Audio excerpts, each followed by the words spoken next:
I'll never forget that cold October morning when I stepped out onto my porch, coffee in hand, and saw my world torn apart me fence. The one I'd spent months hammering together under the Wyoming sun was nothing but a pile of splintered wood, scattered like kindling across the dirt. The hoof prints stretching toward the horizon told me my herd was gone. 200 bison just vanished into the dawn. At first, I thought it was a freak accidental windstorm, maybe a bear, but then I saw the clean cuts on the posts, the kind only a saw could make, and I knew this wasn't nature's work, this was personal. My name's Jack Tanner, and I run a ranch on 800 acres of rolling pasture just outside Laramie, a place my family called home for 4 generations. That fence wasn't just wood, and wyrite was my sweat, my pride, my line in the sand saying, "This is mine." So when I found it gutted, my blood ran hot. And when I spotted tire tracks leading to the road and a crumpled flyer from the Pine Hills Homeowners Association caught in the mud, I knew exactly who was behind it. Linda Grayson, the HOA's self-appointed dictator, had been gunning for me since her cul-de-sac kingdom sprouted up a mile down the road. She'd always hated that my ranch older than her entire subdivision didn't bow to her rules, her clipboard, her vision of cookie-cutter perfection. Linda was the kind of woman who'd show up to a barbecue in a power suit, visor perched on her head like a crown, barking orders about lawn heights and mailbox colors. She'd drive by my gate in her gleaming SUV, squinting in my barn like it personally offended her, scribbling notes like she was the sheriff of suburbia. My ranch wasn't part of her HO and never had been, never would be, but that didn't stop her from trying to rope me in. It started small, letters in my mailbox about landscaping violations, as if a cattle ranch needed a manicured lawn. Then came the visits guys in khakis and loafers, sweating through their collared shirts, telling me it'd be easier for everyone if I joined the HOA. "Think of the property values, Jack," one of them said, like I cared about their McMansions flipping for a profit. I laughed it off at first, figured she'd get bored, but Linda wasn't the type to let gosh, was the type who needed to win, no matter the cost. The cost, it turned out, was my fence.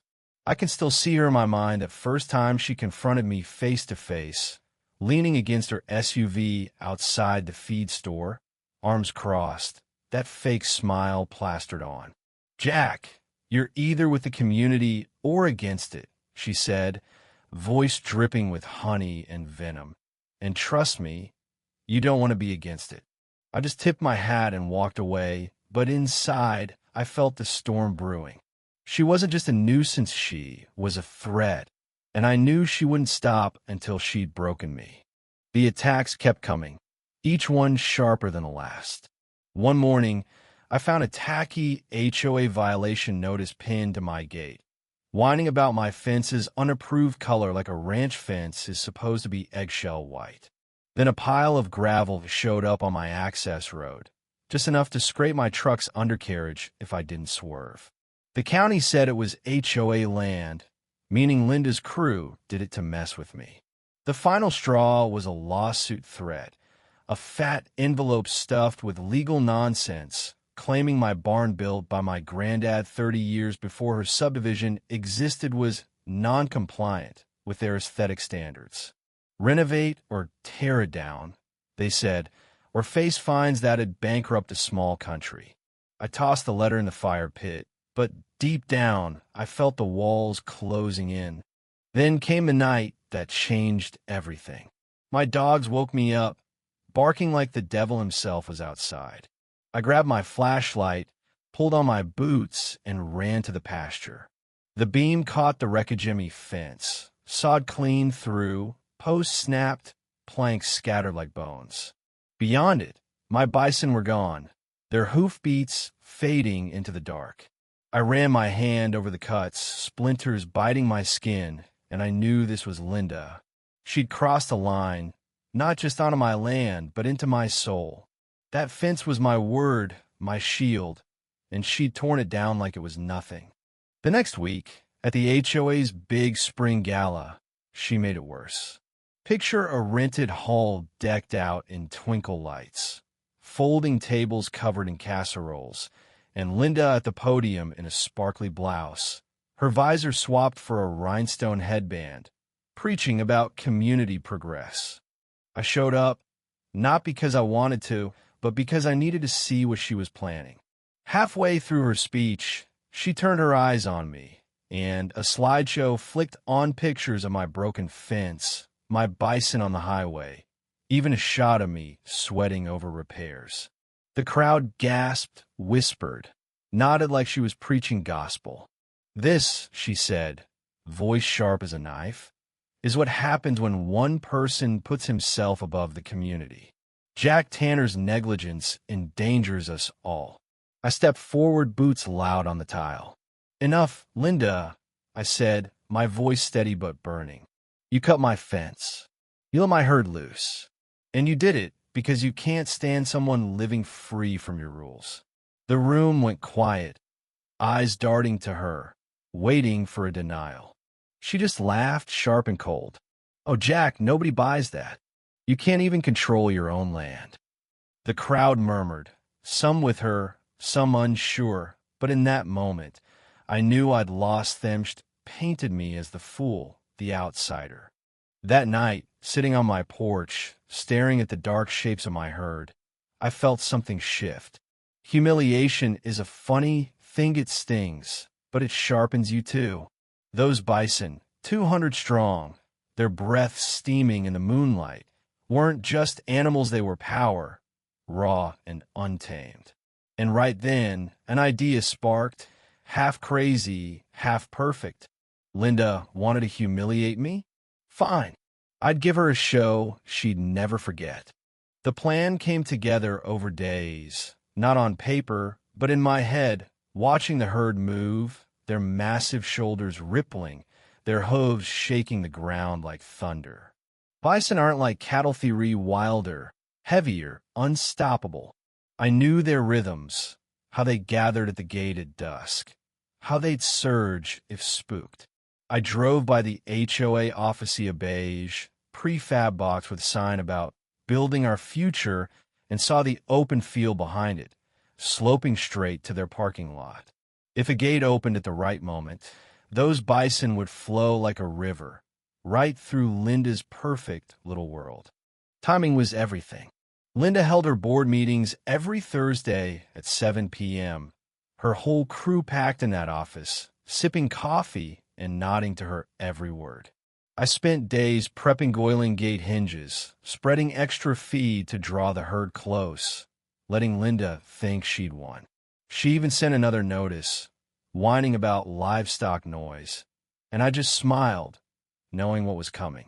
The risk nagged at Bison aren't toys. People could get hurt, but every time I doubted, I remembered her laugh, her slideshow, the psalm marks on my fence. She'd push me to the edge, and I was ready to push back. Thursday came, the sky streaked with orange and purple.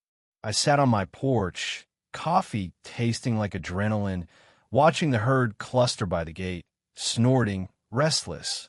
From the distance, I heard cars pulling into the HOA lot, Linda's voice cutting through the evening. I walked to the gate, hand on the latch, the ground trembling under my boots. All right, boys, I whispered. Let's show him what community looks like.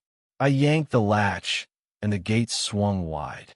For a moment, nothing, then the herd exploded forward, a wall of muscle and dust, hooves pounding like war drums. I jogged behind, up the ridge, as they thundered down the slope. The parking lot cracked under their weight, car alarms screaming, headlights flashing. Through the office windows, I saw Linda freeze mid-sentence, her clipboard slipping. Someone screamed, chairs toppled, papers flew. The bison tore through hedges, flattened flower beds, snapped their community pride banner in half. A massive bull rammed a window, glass shattering, and Linda tripped over her own heels, tumbling into a potted plant, her rhinestone headband glinting as she crawled across the floor. I stood at the lot's edge, arms crossed, watching her empire crumble.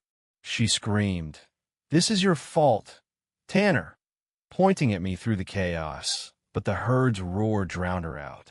I gave her a mock salute, just enough for her to see, and for the first time, I saw fear in her eyes.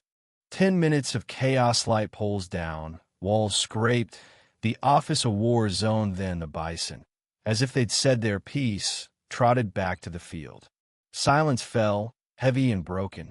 Linda stood in the wreckage, hair wild, clutching her broken clipboard, while board members scrambled over shattered glass, their ties torn, their faces pale.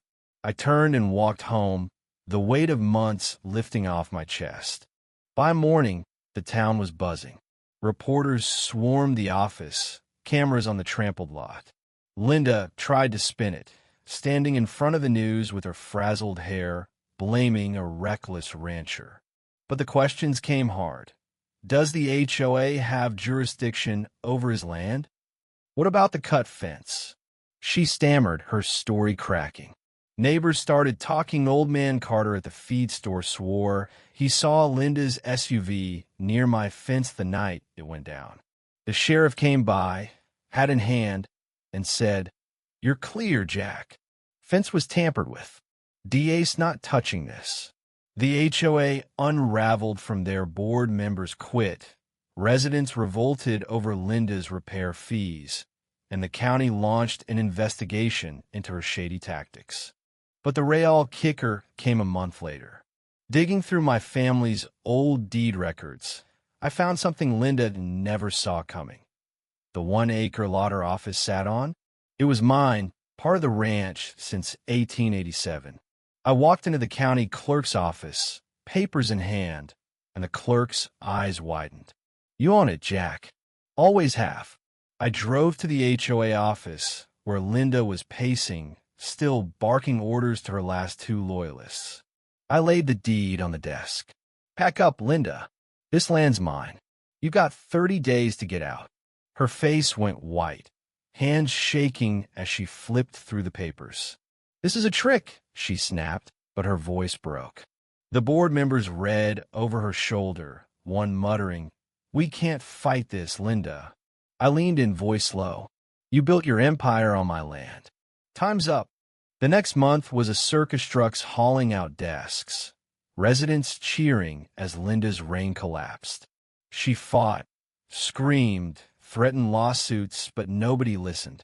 On the last day, she stood in the doorway, visor crooked, clipboard clutched like a lifeline. "You'll regret this, Tanner," she hissed. I just smiled. "You reaped what you sowed, Linda." She walked away, heels clicking on cracked pavement, and I felt peace settle over me like dust after a storm. That empty office still stands, a ghost of Linda's ambition. My fence is stronger now, my herd grazing quietly under the Wyoming sky.